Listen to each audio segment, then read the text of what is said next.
ಇಡೀ ರಾಜ್ಯಾದ್ಯಂತ ಒಂದು ಕುತೂಹಲ ಇರುವಂತ ವಿಚಾರ ಈ ಸಿಎಂ ಆಗಿರ್ಬೋದು ಡಿಸಿಎಂ ವಿಚಾರ. ಅದರಲ್ಲಿ ಸಂಕ್ರಾಂತಿಯ ದಿನ ಸೂರ್ಯ ತನ್ನ ಪಥವನ್ನ ಬದಲಿಸುವಂತ ಸಂದರ್ಭದಲ್ಲಿ ರಾಜಕೀಯದಲ್ಲಿ ಏನಾದರೂ ಪಥ ಬದಲಿಸುವಂತ ಕೆಲಸ ಆಗುತ್ತಾ? ಹೆಂಗೆ ಏನಾದ್ರು ರಾಜಕೀಯದಲ್ಲಿ ಪಥ ಬದಲಾವಣೆ ಆಗಲಿಕ್ಕೆ ನಮ್ಮಲ್ಲಿ ಹೈಕಮಾಂಡ್ ಇದೆ, ಶಾಸಕರು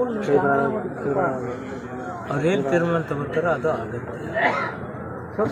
ಇವಾಗ ನಿಮ್ಮ ಭಾವನೆಗಳಲ್ಲಿ ಏನಿದೆ? ಮುಖ್ಯಮಂತ್ರಿ ಬದಲಾವಣೆ ಆಗ್ತಾನೋ ಜನತೆಗೆ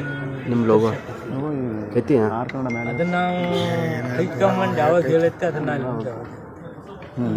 ಅಂದ್ರೆ ಬಹುತೇಕ ಸಿಎಂ ಸಿದ್ದರಾಮಯ್ಯ ಬದಲಾಗ್ತಾರೆ ಅನ್ನೋ ಒಂದು ಮಾತುಗಳು ಕೇಳಿ ಬರ್ತಾ ಇದೆ. ಯಾಕಂದ್ರೆ ಹೇಗಾದ್ರು ಅರಸೋರು ದಾಖಲೆಯನ್ನು ಸರಿಗಟ್ಟಿದ್ದಾರೆ. ಅಲ್ಲಿದೊಂದು ಮಾತು ಇಲ್ಲಿದೊಂದು ಮಾತು ಕೇಳಿ ನನಗೆ ಹೇಳುತ್ತಾರೆ ಇಲ್ಲ.